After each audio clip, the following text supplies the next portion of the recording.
berkibar melambangkan kuatnya perjuangan bangsa. Hadirin semua, apa kabar? Apa sehat semuanya? Alhamdulillah. Alhamdulillahilladzi hadana lihada wa ma kunna linahtadiya laula an hadanallah. Asyhadu an la ilaha illallah wahdahu la syarika lah wa asyhadu anna Muhammadan abduhu wa rasuluh. Allahumma salli wa sallim wa barik ala sayyidina Muhammadin wa ala alihi wa sahbihi ajma'in. Amma ba'd. All respectful judges, ladies and gentlemen, let us thank God Allah the Almighty, who has bestowed us His bounty, mercy, and blessing till we could gather here at this honorable moment. Our best greeting to the best man Prophet Muhammad sallallahu alaihi wasallam, peace be upon him. Kerukunan berbangsa dan bernegara terusik oleh hadirnya intoleransi dalam kehidupan beragama. Perusakan tempat ibadah umat agama lain yang terjadi di banyak tempat menegaskan betapa toleransi antar umat beragama masih menjadi barang mahal dan langka di negeri kita tercinta Indonesia. Terlepas apa yang menjadi motif perusakan itu, kita sepakat bahwa tindakan tersebut seharusnya tidak terjadi di negeri yang menjunjung tinggi kerukunan dalam beragama. Bukankah anarkisme, apalagi menyangkut agama yang sangat sensitif, justru menahbiskan nafsu kebinatangan yang selayaknya dibuang jauh-jauh dari benak manusia? Sepertinya kita perlu kembali menegaskan ucapan Empu Tantular dalam kitabnya Kakawin Sutasoma yang menjadi semboyan hidup di negeri ini, yaitu Bhinneka Tunggal Ika, yang bermakna meskipun kita berbeda-beda namun tetap satu jua. Ungkapan di atas menggambarkan betapa kerukunan antar umat beragama benar-benar ingin diwujudkan oleh nenek moyang dan para founding fathers negeri ini.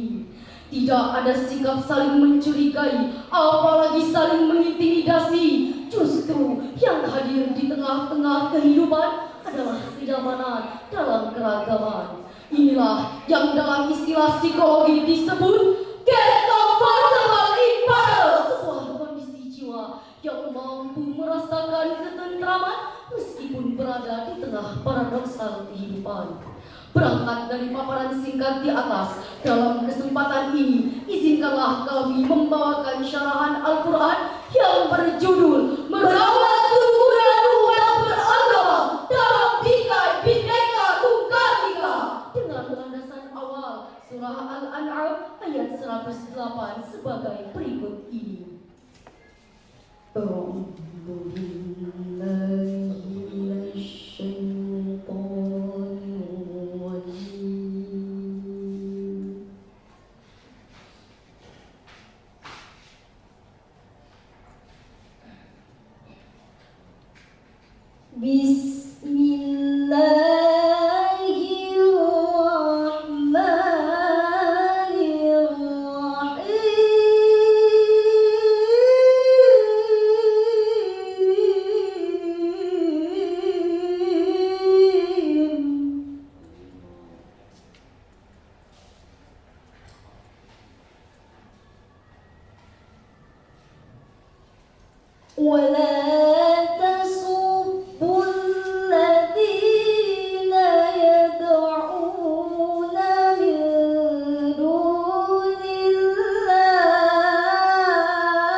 bijaksana. Hadirin rahimakumullah.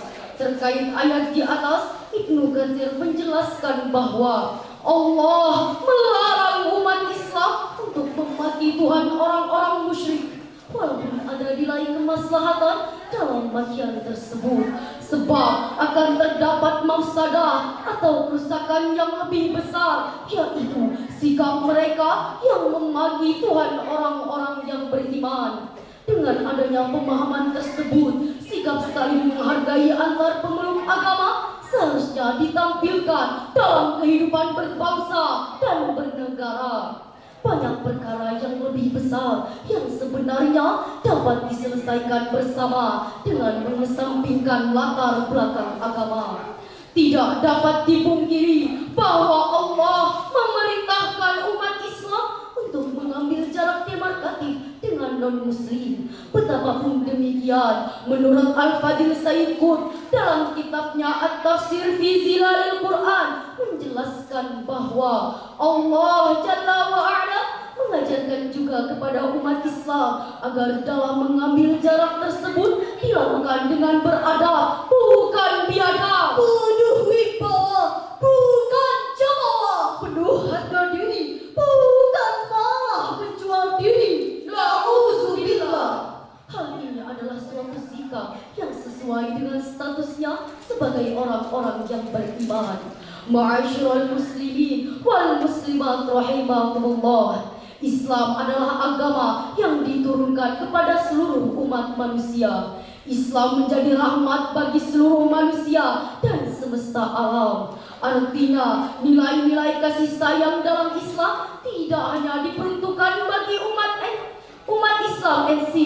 Lebih dari itu, Islam adalah agama yang sejak awal bertujuan menciptakan perdamaian dunia. Sikap saling menolong atau ta'awun, apalagi menyangkut kemaslahatan bersama, bukanlah hal mustahil untuk dilakukan.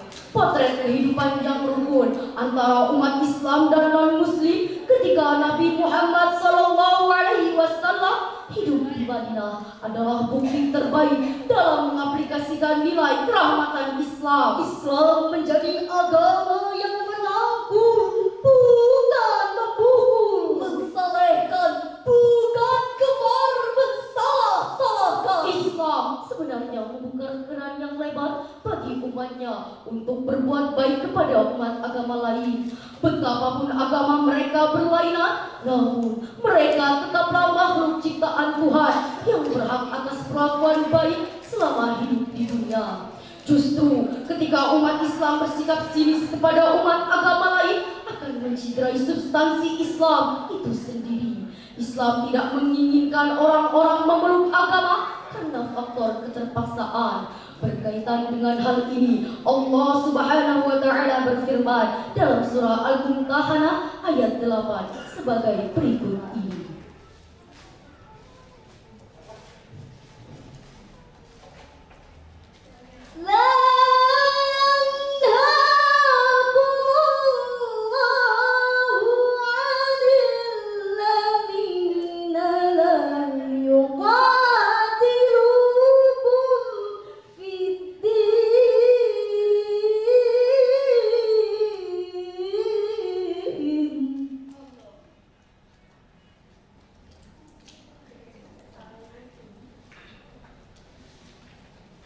لم يقاتلوكم في الدين ولم يخرجوكم من دياركم أن تبروهم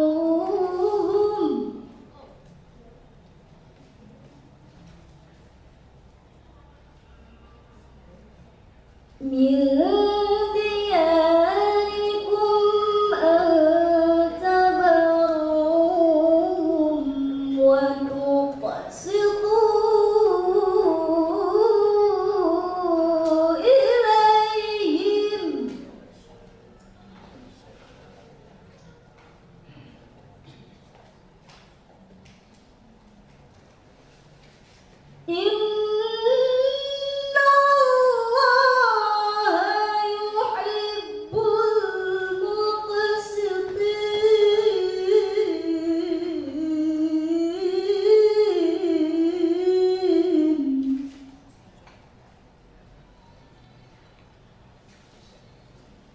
Inna Allah yuhibbul muqsitin.